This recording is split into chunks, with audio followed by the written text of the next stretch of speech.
Only difference now, as you know, is going to be with the feet, how far do we bring them forward? You get to a position where people come in and then like, oh, I'm pushing the bar away from me. You might have seen those big, massive power lifters where, because they've got a big gut, they've got to roll the bar in towards them to then deadlift up. That's the only reason. Please don't roll the bar in towards you. Unless you're lifting 400 kilos under the guidance of one of the strongest coaches in the world.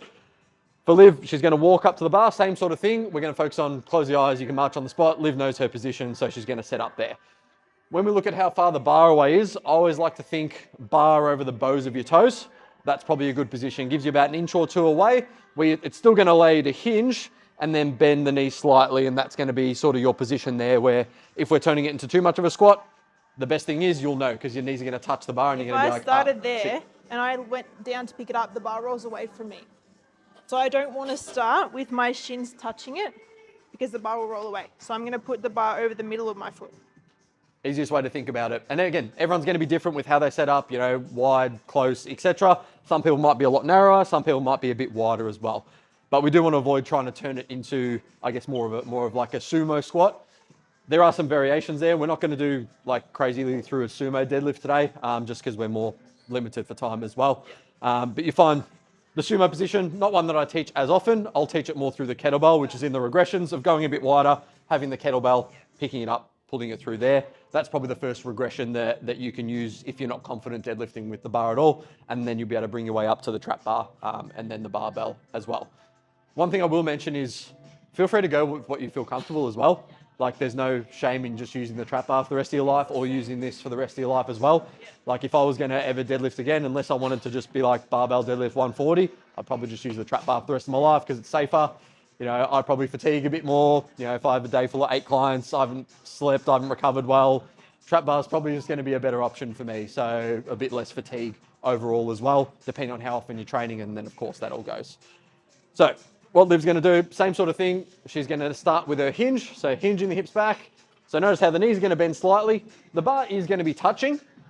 What we want to do is, as we want to come up with this, the only difference between this and the trap bar is we want to keep the bar as close as humanly possible to the knees without sort of shaving them and getting some, I guess, tension, which is why you probably see people use like knee sleeves and knee wraps. They'll put them around here. That's basically to stop the bar bumping into them and then bruising their shins. So Liv's going to set up. Again, she's going to rip the piece of paper apart. She's going to tighten up, big brace into the core, arms stay nice and long, and she's going to leg press through. One position I will mention is the difference between me and Liv when we deadlift, and this is personal preference, is the head position.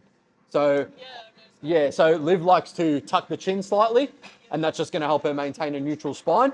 What I generally like to do is I actually like to look straight ahead and try and think someone's trying to pull me up from the top of my head. For me, that actually works better. For someone else, that might not work better. So everyone is going to be different. Feel free to play around with the position. I always find if you're someone who tends to want to extend up and do the stripper squat, that's when you might want to tuck the chin a little bit and really focus on bracing the core. If you're someone who almost sets up a little bit too high, I find just going like that is going to help you bring your bum down a little bit more. So everyone's going to be different. Feel free to play around with both. But again, leg pressing the floor away, driving the hips through are going to be the main two things we're going to sort of worry about when we're going through here. I also like to push my knees against my elbows, which is going to help my glutes to switch on.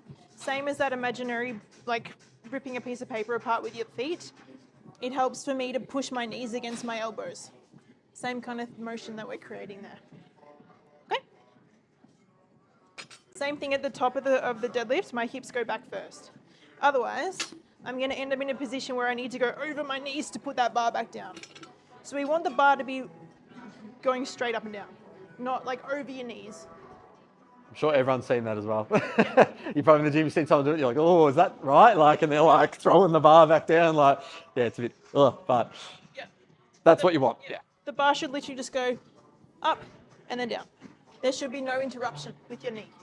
Great question. So what I would recommend is, depending on the shoe, when you think about deadlifting, think what you're trying to do is apply force into the ground. If you're trying to apply force into the ground, having something like I do, because I have really crappy ankles with a lot of support, it's not the worst thing in the world.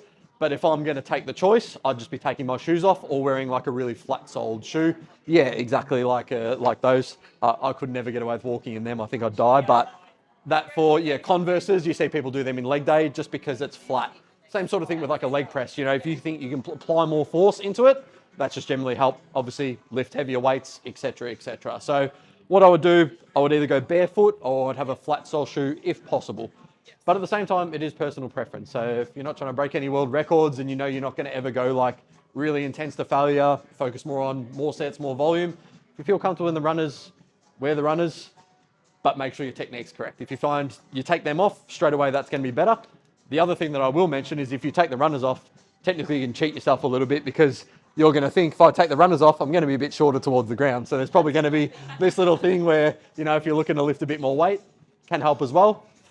Last thing I will mention is if someone can't get into this position. So if you feel like you struggle, you can't get into this position with mobility or whatever, what you can do is you can just simply elevate with some plates. So grab some 10s, 15s, 20s, whatever you feel.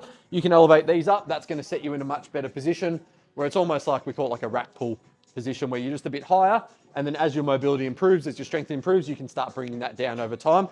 I've got a client now where I'm using it actually as a progression where Alex, she's trap bar deadlifting 100 now. Now that we've got there, we're like, okay, we're going to bring elevator up. So she doesn't have to go as far, but the weight's actually heavier. So that's going to tap into her nervous system and be like, okay, I've lifted this weight before. When we go back there, generally speaking, through the programming that we've done, she should get stronger. And again, that's going to take time. And she's in a position now where over 8, 12 weeks, she might put another 2.5, 5 kilos on her deadlift because she's been doing it for a couple of years now. So it will get slower as you go through, and there will be different phases of programming that you'll go through as well.